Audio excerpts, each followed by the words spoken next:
San Lucas. En aquel tiempo dijo el Señor: ¿con qué compararé a los hombres de esta generación? ¿Y a qué se parecen? Son como niños sentados en la plaza que se dicen entre ellos: hemos tocado la flauta y no bailaron, hemos entonado cantos fúnebres y no lloraron. Vino Juan el Bautista, que no comía pan ni bebía vino, y dicen: está endemoniado. Vino el Hijo del Hombre, que come y bebe, y dicen: miren, qué comilón y bebedor, amigo de recaudadores de impuestos y pecadores. Pero la sabiduría ha sido reconocida por sus discípulos. Lo proclamado, hermanos y hermanas, es palabra del Señor.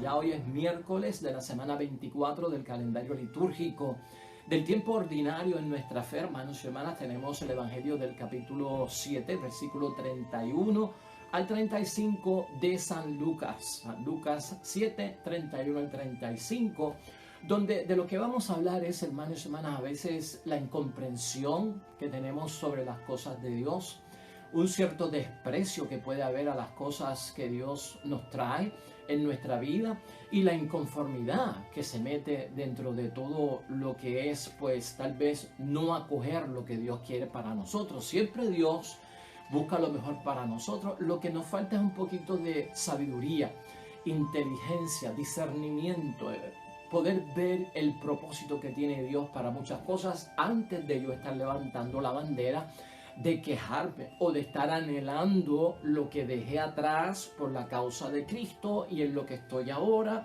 como que no me agrada, quisiera dar marcha atrás. Eso es todo lo que vamos a ver en el Evangelio de hoy, y lo vamos a ver desde el sentido de vista, del punto de vista de que a veces pues hacemos las cosas en contratiempo, ¿verdad? En contratiempo al plan de Dios para nosotros, lo cual debemos identificar en el camino de la fe. Nos vamos a enfocar en esta lectura que se presenta para nuestra reflexión: cómo manejar la incomprensión a veces con la voluntad de Dios en nuestras vidas y el plan de Dios en nuestras vidas, que es prácticamente establecer el reino de Dios en nosotros. Cómo manejar a veces el desprecio que tenemos por las cosas de Dios y esa inconformidad que a veces se nos pega en la vida, hermanos y hermanas. De hecho, hermanos y hermanas, tenemos que aceptar que vale la pena a veces estar inconforme, porque a veces uno no puede conformarse, hermanos y hermanas, con la mediocridad, por ejemplo, y uno tiene que sentirse inconforme con la mediocridad. Uno tiene que sentirse inconforme con un estilo de vida que lleva hábitos que son destructivos para nuestra vida, y hay falta que seamos inconformes y nos salgamos de todo eso. O sea que es necesario, hermanos y hermanas, que en muchos momentos uno salga de la conformidad en la que ha caído y sentirse inconforme, ¿no? No podemos sentirnos conformes, hermanos y hermanas, cuando estamos haciendo el esfuerzo mínimo, lo más pequeño, para nosotros decir que estamos de lleno o plenamente en algo. Tenemos que sentirnos inconformes. Pero esto es un ejercicio de inteligencia, de aplicación, de análisis y sabiduría en la vida cristiana.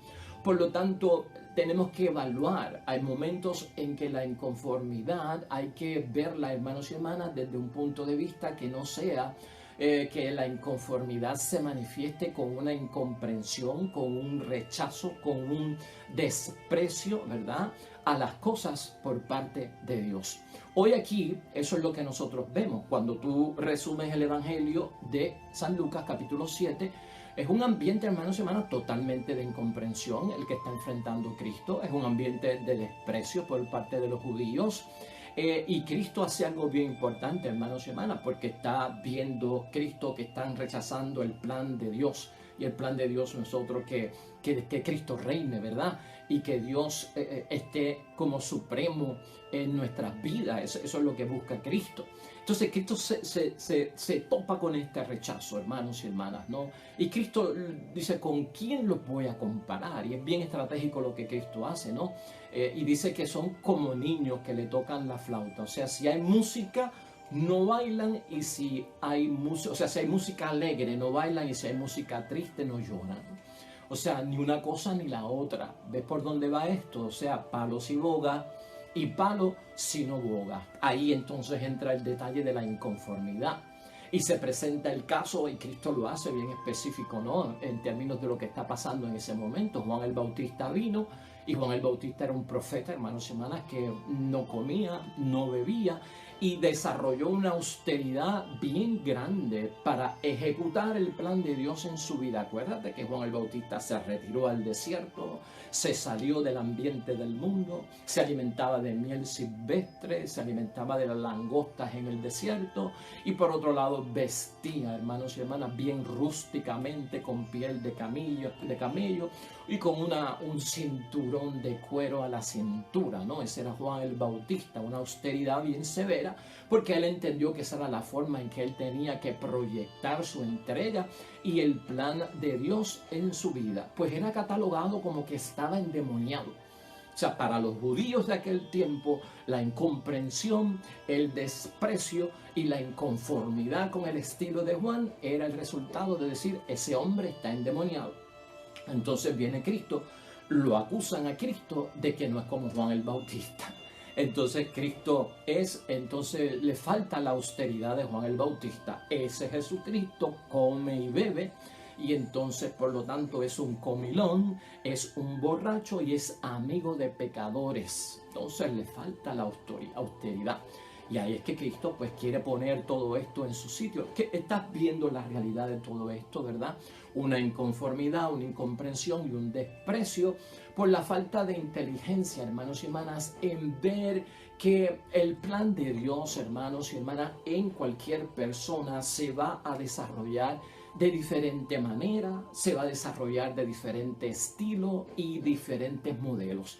No estamos circunscritos, ¿verdad?, a llevar una vida delante de Dios uniforme, todo el mundo haciendo lo mismo, porque la vocación es una llamada por parte de Dios. Unos se casarán, otros no se casarán. Unos serán consagrados como sacerdotes y como monjas, otros serán como misioneros o hermanos religiosos o hermanas religiosas. Hay quien permanecerá en soltería y guardará su celibato, pero no se va a consagrar a Dios como un sacerdote o como una monja. O sea, esto nos abre las puertas a que hay diferentes maneras, hay diferentes estilos y modelos. ¿Para qué? Para servirle al Señor, pero no podemos estar en una sintonía de acusación de que este no es como aquel o aquel no es como el otro. Lo que pasa es que estamos contaminando la obra de Dios y el plan de Dios con tal vez esas creencias y esos pensamientos del mundo, que se envuelve mucho en la inconformidad, una inconformidad que no es justificada de muchas maneras. La comparación con la generación, hermanos y hermanas, la hizo Cristo, porque esta generación del primer siglo que enfrentó Cristo, sus padres son los del Antiguo Testamento. Y en el Antiguo Testamento, hermanos y hermanas, nosotros vemos un pasaje que es bien parecido a este, por la inconformidad del pueblo, por el desprecio del pueblo y la incomprensión por parte del pueblo. Te voy a señalar brevemente en el libro de Números, en el capítulo 14, algunos versículos de ese capítulo, donde la inconformidad, el desprecio, la incomprensión, hermanos y hermanas, se trata y se llama rebelión.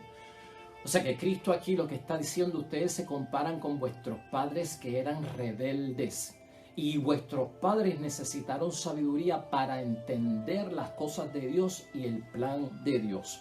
En el capítulo 14 del libro de Números, mira lo que pasa para que tú entiendas la inconformidad de este pueblo. Esta es la generación de antiguo con quien Cristo los compara. Toda la comunidad se puso a lanzar gritos lastimeros y el pueblo pasó toda la noche llorando. Los israelitas se enojaron con Moisés y con Aarón, y toda la comunidad les dijo: ¿por qué no morimos mejor en Egipto? ¿Por qué no morimos mejor en el desierto? ¿Por qué Yahvé nos llama a esa tierra para que allí nos maten a espada y para que nuestras mujeres y nuestros niños sean esclavos? ¿No sería mejor para nosotros volver a Egipto Y se decían unos a otros, elijamos un jefe y volvamos a Egipto. Fíjate cómo es esto. El plan de Dios para bendecir a este pueblo era sacarlos de Egipto, y tú conoces la historia, llevarlos a la tierra prometida, donde emana la leche y la miel, para que ellos tengan su propia tierra, para que ellos tengan su pueblo y su nación, para que crezcan en el amor a un solo Dios. Y tenía que haber una prueba y tenía que haber una travesía, hermanos y hermanas. Entonces, durante esa travesía, cuando empiezan a experimentar las pruebas, los desafíos, el reto, que no hay agua, que no hay pan, que hay mucha calor de día, que hay mucho frío de noche, que no pueden cultivar nada en una tierra, hermanos y hermanas, que está llena de arena, que se puede sembrar, que se puede hacer, no hay agua y hay que estar buscando los oasis, y a veces pasan días y no podemos saciar nuestra sed, pues es mejor irnos para Egipto. O sea, mira cómo se vuelven inconformes. La promesa está ahí, pero ellos no aceptan los retos y los desafíos. Hermanos y hermanas, toda promesa de bendición por parte de Dios viene acompañada de retos y de pruebas de desafío. Toda promesa de Dios viene acompañada de eso, y por lo tanto nuestra actitud no es de queja, no es de mirar al pasado, no es de volver al pasado de donde nos sacaron.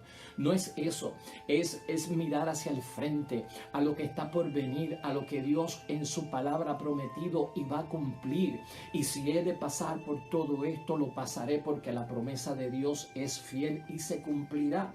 Y este es el punto que Cristo quiere señalar en este caso. Lo vivieron sus padres, hermanos y hermanas, dispuestos a irse a comer, hermanos y hermanas, a Egipto, pues sopa de cebolla con ajos. Eso es lo que estaban dispuestos, a ser esclavos en Egipto, a ser maltratados, a ser expuestos a la religión falsa, a los ídolos de aquel tiempo. ¿Cómo es posible que deseen un mal, verdad, ante un mal menor? Porque el mal menor es el que se presenta dentro de la prueba. Más todavía, hermanos y hermanas, la promesa estaba viva. Ellos querían hasta elegir un nuevo líder, porque Moisés, mira dónde Moisés nos ha metido. Esto es rebelión pura, hermanos y hermanas. Ahora, sigue andando el capítulo y dice: el país por donde hemos pasado y que exploramos es bueno, le dicen los que habían ido a visitar la tierra prometida. Es bueno, es una tierra excelente. Si Yahvé nos ofrece y nos favorece, nos llevará a ese país y nos dará esa tierra que emana leche y miel. Pero no se rebelen contra Yahvé. No teman a la población de esa tierra, porque nos la serviremos en bandeja. No tienen esperanza, porque Yahvé está con nosotros. No les tengan miedo. Esa es la promesa, hermanos y hermanas. Es que todos sabemos que la tierra prometida, al pasar tantos años, hermanos y hermanas, hasta llegar a Canaán, 40 años, vino un pueblo y aterrizó sobre ella y la hizo de ellos el pueblo de Canaán. Y por lo menos pues entendemos que tenían que entrar allí, y Josué tenía que sacar a aquella gente de allí, porque esa era la tierra prometida. Y entonces todo esto trajo una dificultad para el pueblo. Pero lo que tienes que saber, que ya nosotros conocemos, es que llegaron a la tierra prometida, es que llegaron a ser el pueblo y la nación, o sea, se cumplió. En el proceso va a ocurrir la incomprensión, va a ocurrir el desprecio y va a ocurrir también la inconformidad, hermanos y hermanas. La promesa es lo que uno tiene que fijarse en todo caso para no caer en esta rebelión contra Dios. La promesa envuelve un proceso, hermanos y hermanas, y una experiencia donde tenemos que enfrentar las pruebas. Pruebas que hemos de pasar por ellas, pruebas que en el nombre de Dios vamos a superar. Por lo tanto, hermanos y hermanas, se les pide que tener paciencia. Y a nosotros también se nos pide tener paciencia en todo lo que es posible. Y el que pide paciencia tendrá que experimentar pruebas para alcanzarla. El que pide paciencia, hermano, ¿cómo se desarrolla la paciencia? Por arte de magia. Quiero paciencia, Señor, y cayó del cielo la paciencia, ya tengo paciencia. Para tener paciencia, bíblicamente, hermanos y hermanas, la tienes que desarrollar. ¿Cómo desarrolla Dios la paciencia en nuestras vidas para no ser inconformes con lo que Dios nos da, para no ser incomprensibles con lo que Dios nos da, para no despreciar lo que Dios nos da? Se desarrolla, hermanos y hermanas, la paciencia y la tolerancia a través de la prueba. Las pruebas van a venir, hermanos y hermanas, porque Dios no es un mago. Y Dios no hace las cosas por arte de magia. O sea, aquí hay todo un proceso en el cual nosotros tenemos que estar envueltos. Por lo tanto, el lamentarnos, hermanos y hermanas, por no tener lo que queremos o lo que otros tienen, con eso y ese lamento no resolvemos nada. Ese lamento, pues hermanos y hermanas, es del mundo y es de las cosas del mundo. Fíjate a veces cómo traemos estas cosas del mundo para nuestra vida espiritual y nos hace gran daño. Hay mucha inconformidad en el mundo con cosas, hermanos y hermanas, que son vanas, que son pasajeras, que no son esenciales. La inconformidad del blanco que a veces quiere ser negro y el negro que quiere ser blanco, ¿verdad? El negro busca la sombra para no ponerse más negro y el blanco busca la playa para con los rayos del sol quemarse y tener un tan. ¿Te has fijado en eso? Porque como que hay un detalle de inconformidad con lo que somos delante de Dios o como Dios nos ha creado. El gordo quiere ser flaco, el flaco quiere ser gordo, el que tiene el pelo lacio lo quiere rizo, el que no tiene rizo lo quiere lacio, el que tiene mucha abundancia de pelo pues quiere estar rapado, cocopelón y sin pelo, y el que no tiene pelo porque es calvo pues se siente inconforme y desearía tener su cabellera pues hermanos y hermanas llena de pelo. El que es pequeño de estatura quiere ser grande y alto, el que es alto está inconforme porque es demasiado alto y quisiera ser pues entonces más pequeño. El que es rico quiere ser pobre, el que es pobre quiere ser rico. ¿Acaso, hermanos y hermanas, no debemos preguntarnos en esa incomprensión y en esa inconformidad que tenemos en la vida, preguntarnos si no hay algún tipo de bendición tal y como somos? ¿Tendrá ventaja una persona alta sobre una que es pequeña de estatura? Sí. ¿Tendrá una persona pequeña de estatura ventaja sobre alguien que es alto? Sí. En ambos casos, hermanos y hermanas, ¿de dónde sale la inconformidad? Porque no vemos el propósito. ¿Y sabes qué? Esto es complementarse. Porque el que es alto puede llegar a donde el que es bajo de estatura no puede llegar. Y el que es alto, hermanos y hermanas, que no puede llegar a ciertas cosas, el que es bajo de estatura lo puede compensar y auxiliar. Hay un propósito en todo lo que ha creado Dios y tenemos que ser conformes con eso. Yo recuerdo siempre una moraleja, hermanos y hermanas, no es un hecho de la vida real, pero era una enseñanza que decía de aquel hombre que estaba inconforme porque no podía caminar y había nacido sin movimiento o algún tipo de atrofia en sus piernas y no podía caminar. Tenía una parálisis y a veces le rogaba mucho a Dios y estaba bien inconforme. Los demás caminan, los demás van y vienen y yo no puedo caminar. A mí me tienen que llevar. ¿Por qué, Señor, tú me hiciste así? ¿Por qué, Señor, yo tengo que pasar por esto? Y en cierto momento, hermanos y hermanas, el hombre tuvo un sueño donde se veía caminando. Y cuando estaba caminando, hermanos y hermanas, por su propia cuenta, pudo manejar un automóvil, hermanos y hermanas, y conduciendo ese automóvil en el sueño perdió su vida. Por el mero hecho de que podía caminar. Aquella noche el hombre se despertó sudando y con mucho miedo y interpretó la pesadilla, pero de una forma de conformidad con Dios. Y le dijo a Dios: Señor, entiendo muy claramente por qué no tengo los pies. ¿Por qué no puedo caminar? Me has librado de un mal mayor sin darme cuenta y como que me lo has revelado. Es mejor para mí entonces estar en esta situación porque tengo vida. Si hubiese tenido mis dos piernas, probablemente hubiese muerto en un accidente de tránsito y ya no hubiese vuelto a caminar ni a tener la vida. Estas son las cosas que tenemos que ver, hermanos y hermanas. Y estas son las cosas y los asuntos en la vida de los cuales nosotros tenemos que experimentar cuál es la voluntad de Dios. ¿Te acuerdas de la historia de aquel rey que tenía un súbdito? Que el súbdito siempre le decía: ¿sabes qué? Dios siempre obra para bien. Dios siempre obra para bien. Y siempre le decía a su rey que el obrar de Dios siempre era para bien, pero el rey como que lo ponía mucho en duda. Hasta que un día, hermanos y hermanas, estando en algún asunto, en alguna actividad, fue increíble y salieron del reino y se fueron a visitar otros lugares, y hermanos y hermanas, en un momento raptaron al que lo seguía. Y el que lo seguía, pues se lo llevaron y cayó preso, fue raptado. Y entonces, hermanos y hermanas, el rey pues fue llevado con los que lo raptaron, y hermanos y hermanas, lo iban a sacrificar en un culto religioso de aquella civilización antigua.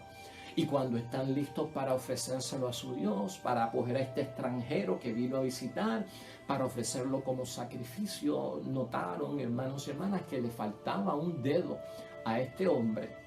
Y entonces el sacerdote de aquella civilización dijo: un momentito, nosotros no podemos ofrecerle a nuestro Dios una persona que le falta un dedo, porque es una impureza. Y a Dios hay que entregarle todo puro, a ese Dios en quien ellos creían. Y hermanos y hermanas, lo liberaron y salió. El rey fue, hermanos y hermanas, y rescató al hombre, su súbdito, que estaba preso también, y los dejaron libres a los dos. Por el camino, en un diálogo que estaban haciendo, el rey le decía: fíjate, tú viniste a sacar el tema de que Dios siempre obra para bien cuando yo perdí mi dedo. Y tú me habías dicho desde el principio: rey, tenga paciencia y no sea inconforme. Dios sabe lo que hace. Por alguna razón y propósito usted perdió el dedo. Y ahora le dice al súbdito: he entendido yo que ese dedo, al perderlo yo, salvó mi vida ante el sacrificio al que me querían ofrecer aquella civilización. Y ahora yo no entiendo ¿por qué Dios permitió que tú cayeras preso? Y el súbdito le dijo: también fue un propósito de Dios y todo obra para bien en la vida. Yo caí preso, ¿sabe usted por qué? Porque si hubiese ido acompañado con usted aquel mismo día, entonces yo iba a ser el que iba a ser sacrificado y perdía mi vida, porque a mí no me falta ningún dedo de la mano y me hubiesen encontrado como un ofertorio excelente y propicio para aquel sacrificio. Ahora entiendo, dijo el rey. Esta moraleja nos enseña mucho en la vida, hermanos y hermanas. Cuando nos evaluamos a nosotros mismos, a veces no nos damos cuenta de que somos ricos en muchas limitaciones que nosotros decimos tener. La inconformidad que nos viene por muchos asuntos de la vida, hermanos y hermanas, es porque a veces deseamos tener lo que otros tienen, o deseamos tener lo que nosotros queremos que deseamos tener, y que a veces ni necesitamos en la vida. Y por eso es necesario, hermanos y hermanas, que tengamos sabiduría. En este caso, hermanos y hermanas, Juan el Bautista tenía un propósito. Y su vida de austeridad, de irse al desierto y de no beber y de no comer como lo hacía todo el mundo, era un modelo, hermanos y hermanas, y era un estilo y era una manera de cumplir su mandato a su estilo particular. El de Cristo, hermanos y hermanas, era otro. El de Cristo era ir con el pueblo, estar en las cenas, estar en las bodas, estar en toda la actividad, comer aquí, tomar vino allá, estar con los pecadores porque los vino a llamar, conocerlos, invitarlos a la salvación. Son estilos, hermanos y hermanas, totalmente diferentes. En esa conformidad debemos de entender, hermanos y hermanas, que no hay en las cosas de Dios y en los planes de Dios una sola y única manera de servir a Dios. Y no hay uno solo como modelo, hermanos y hermanas, de santidad para servirle a Dios en el plan que tiene con nosotros y en el desarrollo de su voluntad en nuestra vida. No hay un solo estilo, hermanos y hermanas, de vida cristiana. Por lo tanto, Dios actúa, hermanos y hermanas, de mil maneras en la historia, estimulando, hermanos y hermanas, en un momento determinado, lo que más tarde puede ser en un ambiente distinto, rechazado, porque es la voluntad de Dios. Hay tiempos y momentos en que unas cosas sirvieron para acercar a la gente a Dios. Hoy en otro estilo y en otra manera, hermanos y hermanas, en otro modelo, le servimos a Dios. Acuérdate aquí siempre de la historia de Marta y María. María Y Marta, hermanos y hermanas, María la contemplativa y Marta la más activa y la más inquieta. Son dos formas de servirle a Dios. Una está envuelta en el servicio activo pastoral y la otra, Marta, más en el servicio contemplativo de adoración a Dios. Dos estilos diferentes, pero Marta no está haciendo nada malo, sino que su modelo, su manera y su estilo es diferente al de María y los dos agradan a Dios. Así que, hermanos y hermanas, tenemos que ver esto dentro de nuestro crecimiento espiritual. Enfoquémonos en eso. Juan fue precursor del Mesías, su misión era distinta a la de Cristo. Jesús era el Mesías, el Salvador, y era Dios. Su misión muy distinta a la de Juan y no tiene que ser igualita que la de Juan. Finalmente, hermanos y hermanas, está en nosotros optar. Eso es lo que enseña Cristo aquí, ante el plan de Dios por nosotros, si queremos terminar en la ruina o si queremos terminar en la riqueza de su bendición. Siempre usemos la sabiduría para guiarnos, siempre usemos el discernimiento por parte del Espíritu Santo.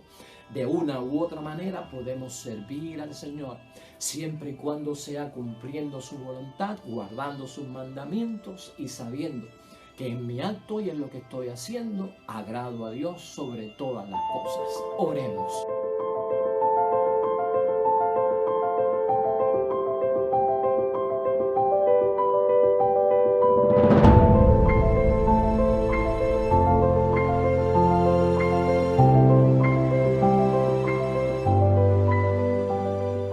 Hermanos y hermanas, el Señor esté con vosotros. Bendición de Dios Todopoderoso, Padre, Hijo y Espíritu Santo, descienda sobre ustedes y permanezca para siempre. Regresamos mañana, nuevo Evangelio y meditación de la Palabra de Dios. Todo cuanto hagas hoy junto a los tuyos para la gloria y la honra de nuestro único Dios, hermano y hermana, te va a ir bonito en el nombre de Dios y más todavía bendecido. Hasta mañana.